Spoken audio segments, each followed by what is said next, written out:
नमस्कार साथियों। आज की क्लास में एक नया प्रैक्टिस टेस्ट सॉल्व करेंगे। क्वेश्चन 1 देखते हैं। Post operative wound is observe for staining, bleeding and discharge, pressure सोर, ड्रेनेज। जो पोस्ट ऑपरेटिव घाव होते हैं वो उनकी जो ऑब्जर्वेशन किया जाता है उसका कारण क्या होता है, तो उसका कारण होता है ऑप्शन बी, ब्लीडिंग और डिस्चार्ज के लिए पोस्ट ऑपरेटिव वुंड का ऑब्जर्वेशन करते हैं। नेक्स्ट क्वेश्चन नंबर, अगला प्रश्न देखेंगे। A nurse inspects a 2 days old intravenous site and identifies erythemas, warmth, edema. The client reports tenderness. What should the nurse do first? Change the infusion set, reduce the rate of infusion, discontinue the infusion, irrigate the IV tubing। देखिए ऐसा है कि एक cannula वाली जगह पर या intravenous site की जगह पर लालिमा आ गई है, रेडनेस हो गई है, सूजन आ चुकी है और वहां पे जो भी स्थान है वो कठोर हो गया है। तो इसके लिए सबसे पहले जो नर्स को करना चाहिए वो करना चाहिए डिसकंटिन्यू द इन्फ्यूजन। जो भी इन्फ्यूजन दिया जा रहा है उसको डिसकंटिन्यू करना। So the correct answer is option C. अगला प्रश्न देखेंगे।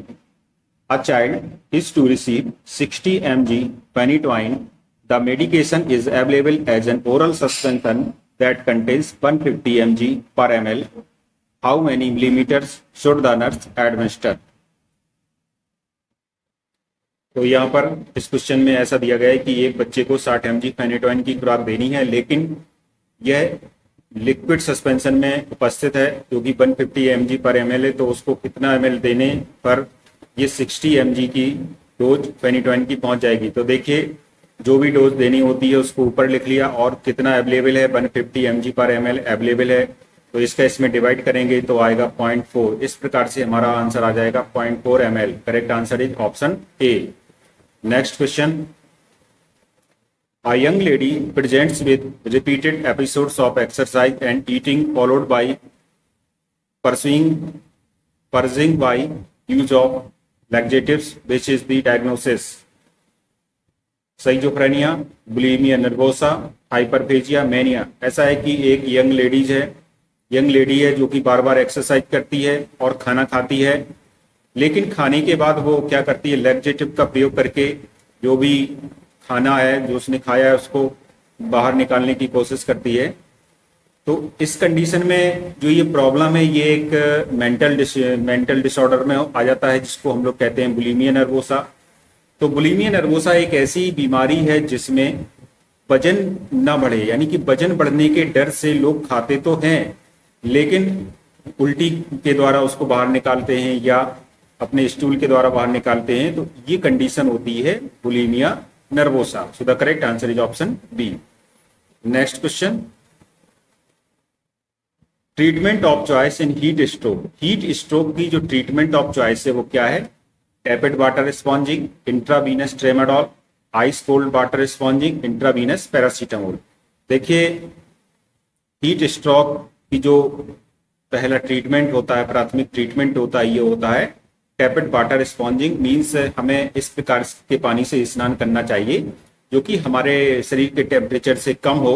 80 से 95 डिग्री तक ये इस प्रकार का पानी होता है। तो ऐसे में 10-15 मिनट तक हम यदि इस प्रकार से बात करें तो हीट स्ट्रोक के लक्षण से छुटकारा मिल सकता है। So is the correct answer is option A, tepid water sponging is the treatment of choice in heat stroke. Next question.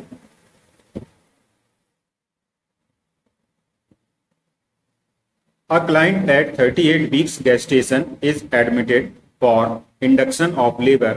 Her membranes ruptured 12 hours ago. There are no signs of labor.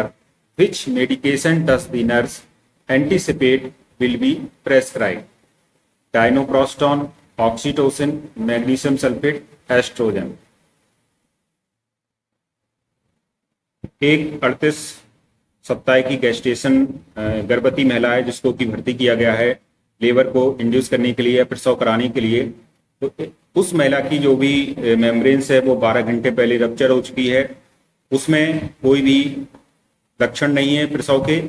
तो nurse को कौन सी medication निर्धारित करनी चाहिए? तो इसमें इस condition में जो भी मेडिकेशन देते हैं जब लक्षण नहीं होते हैं, साइन ऑफ लेबर नहीं है, तो इसमें ऑक्सीटोसिन दिया जाता है। ऑक्सीटोसिन देने से ऐसा होता है कि गर्भाशय का जो संकुचन होता है वो प्रबल रूप से होने लगता है, यानी कि ये जो ऑक्सीटोसिन है ये ऑक्सीटोसिन यूट्राइन कॉन्ट्रैक्शन को स्टिमुलेट करके प्रसव में सहायक होती है, इसलिए इसका जो है ऑक्सीटोसिन इसमें निर्धारित किया जाएगा। Next question, how many times baby should pass the urine during phototherapy. तो फोटोथेरेपी के समय जो बेबी यूरिन पास करता है वो कितने बार करता है? Option A 7 to 9 times per day, 4 to 6 times per day, 10 to 12 times per day, 1 to 3 times per day. इसका करेक्ट आंसर है ऑप्शन बी, ये 4 से 6 बार एक दिन में एक बेबी यूरिन पास करता है फोटोथेरेपी के समय। Next question, which of the following is an essential fatty acid. इनमें से कौन सा इसेंशियल फैटी एसिड है? ये आपको 4 ऑप्शन दिए गए हैं।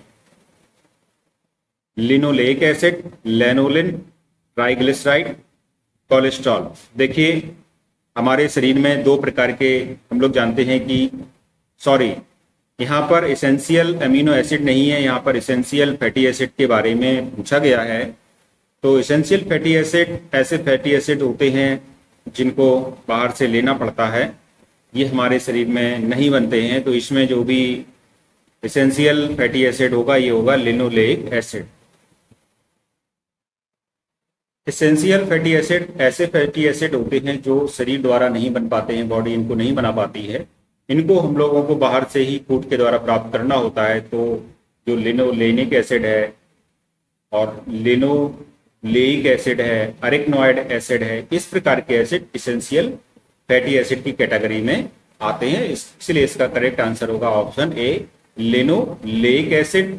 इसके अलावा आपको 2 और इंपोर्टेंट याद रखने पड़ेंगे, लिनोलेनिक एसिड और अरेक्नोइड एसिड, ये भी एसेंशियल फैटी एसिड्स होते हैं। अगला प्रश्न देखेंगे, what is the ratio of chest compression to breaths in adult resuscitation. देखिए सीपीआर के समय चेस्ट कंप्रेशन और ब्रीथ्स, चेस्ट कंप्रेशन के टाइम पर जब सीपीआर किया जाता है तो उसमें जो भी रेशियो होता है चेस्ट कंप्रेशन का ब्रीथ से, सांसों से, वो कितना होता है? ऑप्शन 1 3:1, 3:2, 1:1 और 5:1। तो इसका जो रेशियो होता है वो होता है 3:1। करेक्ट आंसर है option B. Next question, how does a nurse identify true labour as opposed to false labour. तो एक फॉल्स लेबर के तुलना में एक नर्स कैसे आइडेंटिफाई करती है कि ये ट्रू लेबर है? Cervical dilation is progressive, option A. Option B, contractions stop when the client walks around. C, contractions progress only in a side-lying position. D, contractions occur immediately after the membrane rupture. इसका जो correct answer होगा option A सही है, cervical dilation is progressive, option A is right. इसको identify करते हैं true labour और false labour के बीच में। Next question, the first speaker of Lok Sabha. देखिए स्टैटिक जीएस से संबंधित क्वेश्चन है। CD Deshmukh, GB Mavalankar, KM Joshi, HJ Kania. तो जो लोकसभा के प्रथम स्पीकर थे वो थे GB मावलंकर। वर्तमान में लोकसभा स्पीकर हैं श्री ओम बिरला। करेक्ट आंसर है option B, GB Mavalankar. Next question, Bajrang Punia of India is associated with. ये भी क्वेश्चन जीएस से संबंधित है। तो बजरंग पुनिया किस खेल से संबंधित हैं? Wrestling, boxing, hockey, football. तो बजरंग पुनिया ये रेसलिंग से संबंधित है। Correct answer is option A. Next question, which comes first in the dictionary. ये डिक्शनरी में इनमें से कौन सा शब्द पहले आएगा? Always, arrow, Apple, x. इसमें जो भी पहले आएगा वो आएगा ऑलवेज, क्योंकि ए तो सभी में है तो कोई कंपैरिजन नहीं हो सकती है। इसके बाद ए के बाद देखेंगे कौन सा शब्द आता है, तो ए के बाद आ रहा है एल है इसमें, जो कि इंग्लिश डिक्शनरी में आर से पहले आता है, पी से पहले भी आता है और एक्स से पहले आता है। तो पहले आएगा आर, फिर होगा पी, उसके बाद एक्स जो कि यहाँ पर दिया गया है। तो इस प्रकार से हम देख सकते हैं जो पहला शब्द होगा जब वर्णमाला के क्रम में देखेंगे तो ऑलवेज पहले आएगा। नेक्स्ट क्वेश्चन देखेंगे। The capital of Uttarakhand is, Uttarakhand की राजधानी देहरादून है। कभी कभी इस प्रकार के क्वेश्चन भी पूछ ले जाते हैं कि उत्तराखंड की राजधानी क्या है, क्योंकि इस पर कुछ विवाद भी हुआ था। दूसरी राजधानी बनाने की चर्चाएं थी, गैरसैंण को दूसरी राजधानी बनाया जाए, इसलिए इस प्रकार के क्वेश्चन पूछे जाते हैं। तो उत्तराखंड की राजधानी देहरादून है। Next question. On May 24, 2009 the WHO certified which of the following countries as malaria free। 2019 24 मई 2019 को WHO ने किस देश को मलेरिया फ्री घोषित किया था? South Africa, Uganda, Algeria, Vietnam. तो इसको किया था ऑप्शन सी, अल्जीरिया को। So the correct answer is option C. Next question. Which word is of different class. देखिए यहाँ पे 4 पॉइंट दिए गए, 4 ऑप्शन दिए गए हैं, आपको इनमें बताना है कि कौन सा इनमें से अलग है। तो सर्किल किस प्रकार का होता है, गोलाकार टाइप का होता है, स्फेरिकल टाइप का होता है, स्क्वायर, रेक्टेंगल और ट्राइंगल। देखिए स्क्वायर ये होता है जिसकी चारों साइड्स होती हैं वो इक्वल होती हैं, बराबर होती हैं और सभी कोण 90 डिग्री के होते हैं। और ये रेक्टेंगल होता है जिसकी आमने सामने की भुजाएं बराबर होती हैं और सभी कोण 90 डिग्री के होते हैं। ट्राइंगल तो ये होता है। तो इस प्रकार से हम देखेंगे जब ये और ये सभी में एक एंगल बन रहे हैं अंदर, और ये एक ऐसा है जिसमें कोई एंगल नहीं बन रहा है, तो इसकी शेप सबसे डिफरेंट है इन सब की तुलना में। सो द करेक्ट आंसर होगा option A, circle. Next question. N exploratory laparotomy is performed on a client with melanoma and gastric cancer is discovered. A partial gastrectomy is performed and a jejunostomy tube is surgically implanted. A nasogastric tube to suction is in place. What should the nurse expect regarding the client's nasogastric tube drainage during the first 24 hours after the surgery? Option 1, contain some blood and clots, green and viscid,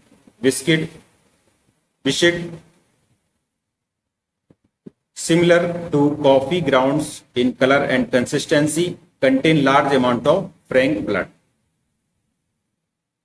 एक patient में ऐसा है कि laparotomy perform की गई है जो कि मेलेना से पीड़ित था। मेलेना मीन्स जब स्टूल में ब्लड आए तो उस कंडीशन को मेलेना बोला जाता है।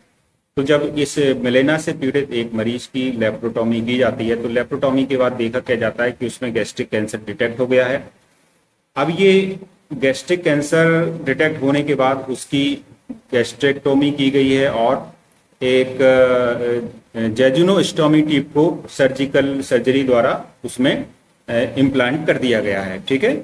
अब एक नेजोगैस्ट्रिक ट्यूब डाली गई है उसको, तो नर्स को सर्जरी के बाद 24 घंटे जब हो जाए उसके बाद नर्स जब नेजोगैस्ट्रिक ट्यूब ड्रेनेज करेगी तो क्या अपेक्षा होगी या क्या उसमें हो सकता है? तो ये करेक्ट आंसर होगा ऑप्शन ए। ये जो ड्रेनेज होगा इसमें कुछ ब्लड हो और कुछ ब्लड भी होगा और कुछ क्लॉट्स हो सकते हैं। तो इसकी जो है 24 आवर्स आफ्टर ऐसा ड्रेनेज में देखने को मिलता है। So the correct answer is option A, contain some blood and clots. Next question. Universal health coverage leaving no one behind is the theme of.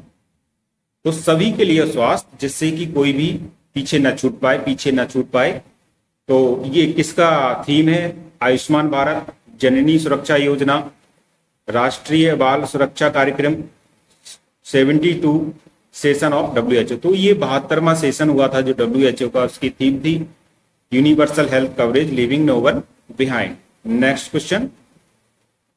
Recently launched Yogo Locator app is to help people locate cycle track with free cycle, affordable hotel, yoga center and yogurt center। देखिए हमारे देश में हम लोग जानते हैं कि हमारे देश की ही देन है कि आज पूरे विश्व में 21 जून को प्रतिवर्ष विश्व योग दिवस मनाया जा रहा है।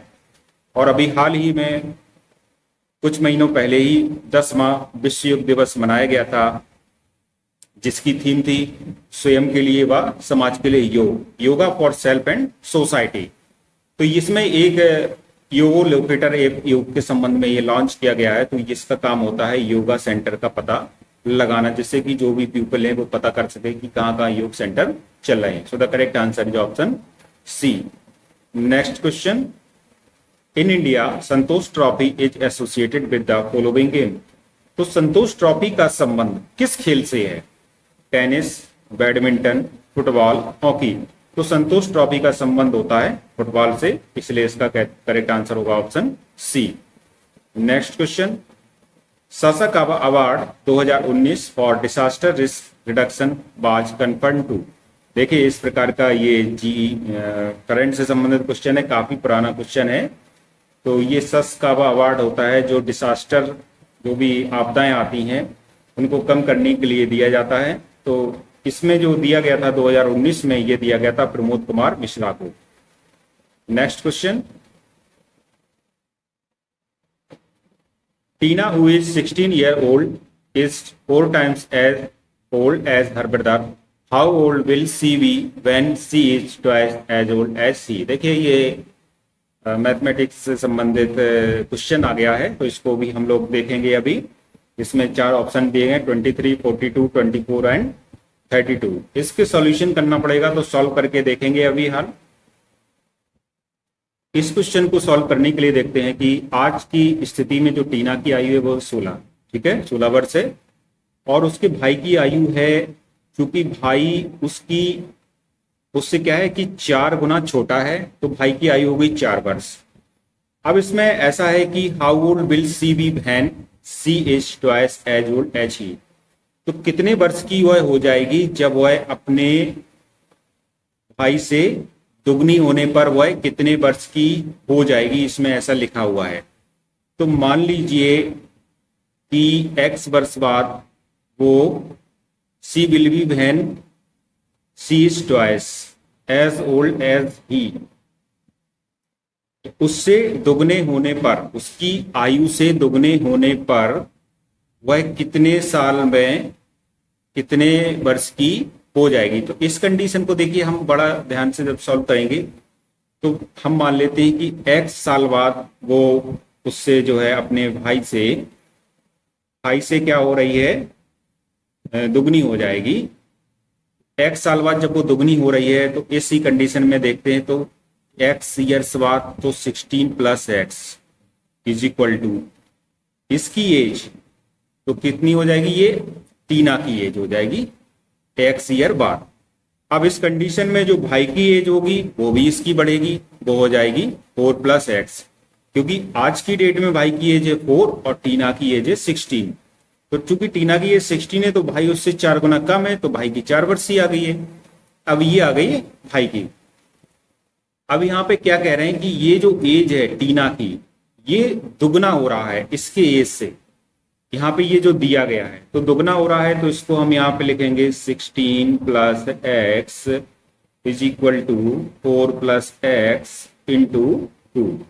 जब इसको हम सॉल्व किया तो 16 + x is equal to 8 + 2x। तो इसमें से 16 में से 8 माइनस हो जाएगा, क्योंकि ये यहाँ पर आएगा तो माइनस हो जाएगा, और x यहाँ पर आएगा तो एक x ही बचेगा। तो इस प्रकार x इज इक्वल टू आ गया 8 ईयर। तो ये 8 साल बाद क्या होगा कि जो टीना की आयु होगी, तो टीना की आयु अब चूंकि 8 साल बाद चूंकि ऐसा हो रहा है कि टीना की आयु जो है 8 साल बाद हम देखेंगे कितनी होगी। तो आज की डेट में टीना की आयु है 16 है, तो 8 साल बाद होगी 24, क्योंकि 16 + 8 होता है 24। तो 24 साल बाद वह दुगनी हो जाएगी, ऐसा इसमें कहा गया था। सो द करेक्ट आंसर होगा इसका, देखेंगे कौन सा ऑप्शन इसमें सही है। ऑप्शन सी इसका बिल्कुल सही है, 24। Next question, World Trade Organization came into existence in the year. मींस जो वर्ल्ड ट्रेड ऑर्गेनाइजेशन है, विश्व व्यापार संगठन है, उसकी स्थापना कब हुई थी? सीधा सा क्वेश्चन है। 1995, 1993, 1994, 1992। इसका करेक्ट आंसर होगा option A 1995। Next question, which of the following is the largest and deepest ocean of the world. विश्व का सबसे बड़ा और सबसे गहरा महासागर ओशियन कौन सा है? Option A Pacific, Indian, Arctic, Atlantic. Correct answer होगा ऑप्शन ए, जो पैसिफिक ओशियन है ये विश्व का सबसे बड़ा और सबसे गहरा ओशियन है। नेक्स्ट क्वेश्चन, पंचायती राज कम्स अंडर, पंचायती राज किसके अंतर्गत आता है? Residual list, concurrent list, state list, union list. देखिए, तो जो पंचायती राज का सिस्टम है, आप लोगों ने देखा होगा कि जो ग्राम पंचायत में ग्राम प्रधान होते हैं, तो इनका जो चुनाव होता है केवल राज्य सरकार की जिम्मेदारी होती है। इसमें केंद्र का कोई हस्तक्षेप नहीं होता है, क्योंकि केंद्र का हस्तक्षेप लोकसभा के चुनाव में होता है। तो ये जो पंचायती राज वाला सिस्टम है ये पूरी तरह से स्टेट लिस्ट में आता है। So the correct answer is option C. Next question, a patient with a history of atrial fibrillation for 3 days is admitted to the cardiac unit. Besides initiating an anti-dysarrhythmia medication, which order should the nurse anticipate? Obtain consent for AV node ablation, immediately give atropine by IV push, set up a cardioversion procedure, prepare a heparin injection।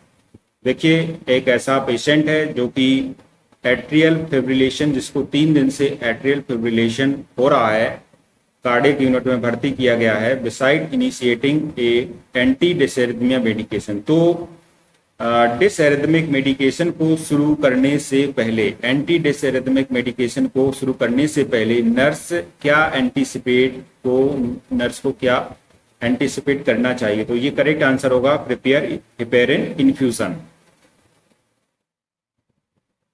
इस प्रकार के patient को जिसमें 3 दिन से atrial fibrillation की problem हो रही हो, उसको जब हम कार्डियक यूनिट में भर्ती कराते हैं तो एंटी डिसएरिथमिया दवा देने से के अतिरिक्त भी एक नर्स यह आशा करती है, एक नर्स यह एंटीसिपेट या संभावना करती है कि उसको भी एक हेपेरिन इन्फ्यूजन तैयार रखना चाहिए। इसका कारण ऐसा होता है कि जो एट्रियल फिब्रिलेशन होता है, इसमें हार्ट की जो हार्ट बीट होती है बहुत तेज हो जाती है, अनियमित हो जाती है, जिससे कि अनियमित हृदय गति के कारण इसमें क्लॉटिंग भी हो सकती है हार्ट में। इसलिए ऐसा करने से इसमें प्रिपेयर हेपेरिन इन्फ्यूजन, क्योंकि हेपेरिन जो है वो क्लॉट को दूर करने का काम करता है। So the correct answer is option D, prepare a heparin infusion.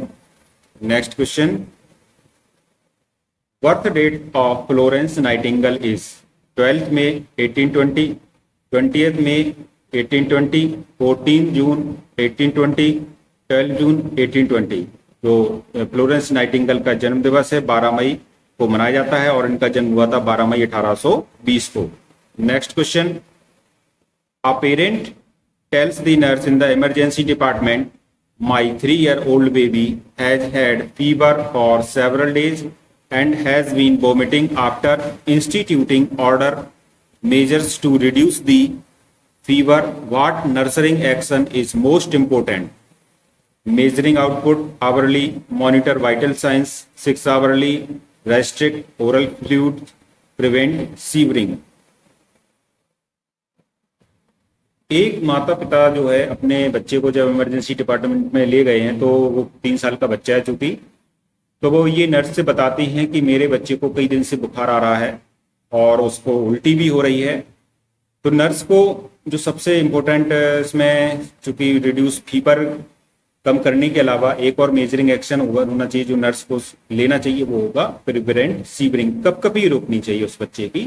So the correct answer is option D.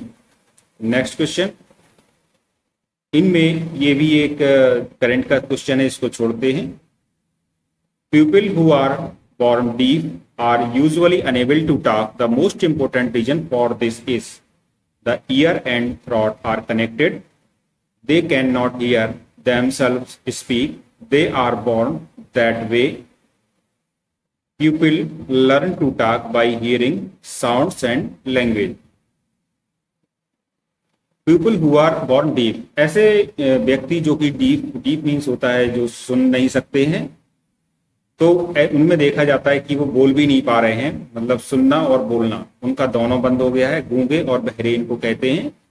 तो इसका एक जो इम्पोर्टेंट कारण होता है, ऐसा क्यों होता है, जो कि जब ये डीफ पैदा हुए हैं तो वो बोलने में भी अक्षम पैदा हो गए हैं, बोल भी नहीं पा रहे हैं, अक्षम साबित हो रहे हैं। तो इसका जो मोस्ट इंपोर्टेंट रीजन होता है वो होता है people learn to talk by hearing sounds and language.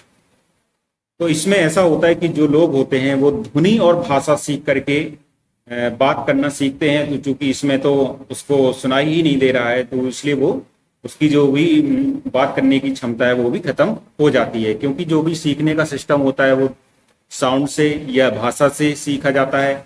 अब उसको जब सुनाई नहीं देगा, जब सुनाई ही नहीं देगा तो उसके बोलने के भी चांस बिल्कुल खत्म हो जाते हैं। So the correct answer is option D.